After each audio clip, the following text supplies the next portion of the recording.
Nah, memang di dalam kitab-kitab ulama terdahulu ini hamil tidak lepas dari yang namanya ibadah yang disebut nikah.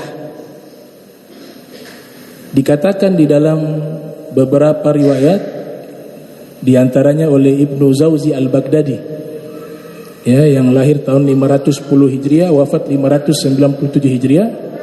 Dalam salah satu kitabnya berjudul Bustanul Wa'idhin wa Riyadus Sami'in, di dalam kitab tersebut dinyatakan ibadah yang pertama kali dilakukan oleh manusia yaitu ibadah nikah. Nikah bagian dari ibadah sehingga masuk di dalam pembahasan fikih. Namanya fikih munakahah. Sebelum Nabi Adam dan Hawa melakukan ibadah lainnya, sholatkah itu ataupun ibadah hajikah itu, yang pertama kali dilakukan ibadah tertua adalah ibadah nikah. Jadi nikah itu ibadah, sehingga Nabi katakan an-nikahu sunnati faman raghiba an sunnati falaysa minni. Nah, berarti sunnah bagian daripada ibadah. Nah, kemudian dulu ada satu doktor di Mesir bernama Dr. Fuad Shakir. Dia pernah menyampaikan di kitabnya Laisa min qaulin Nabi. Jadi beliau menulis satu kitab berjudul Laisa min qaulin Nabi, yang artinya bukan dari sabdanya Nabi. Jadi beliau membuat riset penelitian, mengumpulkan riwayat-riwayat yang biasa orang nyatakan itu hadis. Ternyata beliau teliti, banyak yang tidak bersanad kepada Nabi Muhammad sallallahu alaihi wasallam. Nah, dalam satu seminar beliau pernah katakan berkaitan dengan masalah darah, masalah dam. Di situ riwayat nisbat kepada Rasulullah sallallahu alaihi wasallam. Sebagian ulama menisbatkan kepada Imam Ali bin Abi Thalib. Sebagian lainnya menisbatkan kepada Al-Imam Ja'far Shadiq bin Muhammad Al-Baqir, yang lahir tahun 83 Hijriah, wafat 148 Hijriah. Jadi ada yang bertanya seorang pendeta Yahudi bertanya kepada Imam Ali bin Abi Thalib atau Imam Ja'far As-Shadiq, apa yang pertama kali atau darah yang pertama kali mengalir di muka bumi ini? Darah apakah itu? Pertanyaan pertama. Pertanyaan kedua, ayyu makanin la kiblatalah, tempat yang tidak ada kiblat itu di mana? Pertanyaan ketiga, makhluk atau sesuatu yang dia tidak memiliki ayah dan tidak memiliki ibu tapi dia ada.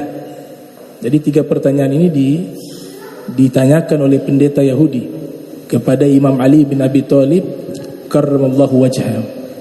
Kemudian Sayyidina Ali menjawab, darah yang pertama kali ad-dam waqa'a ala wajhil ard, yaitu dam haid, darah haidnya Hawa.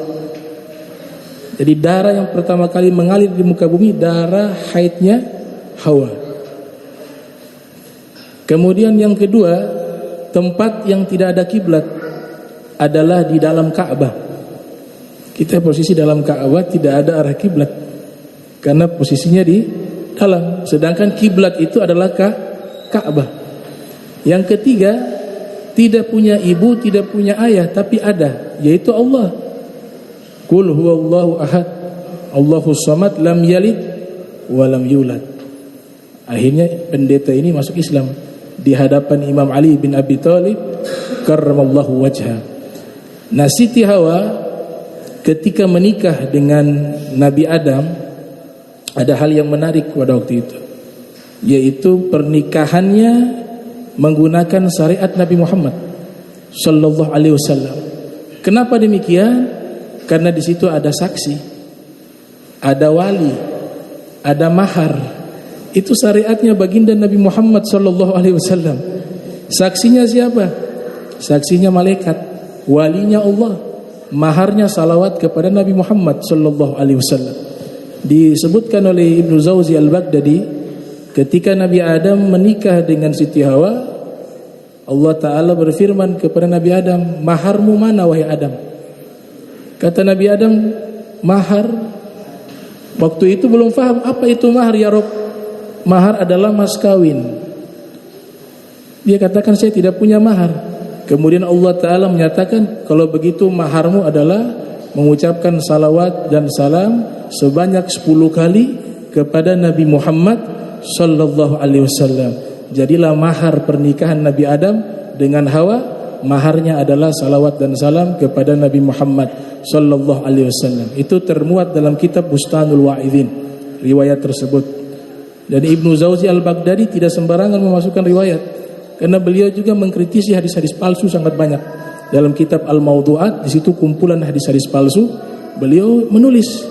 Berarti riwayat ini beliau mengiyakan. Beliau anggap riwayat ini riwayat yang valid, makanya dimasukkan dalam kitabnya Bustanul Wa'idhin wa Riyadus Sami'in.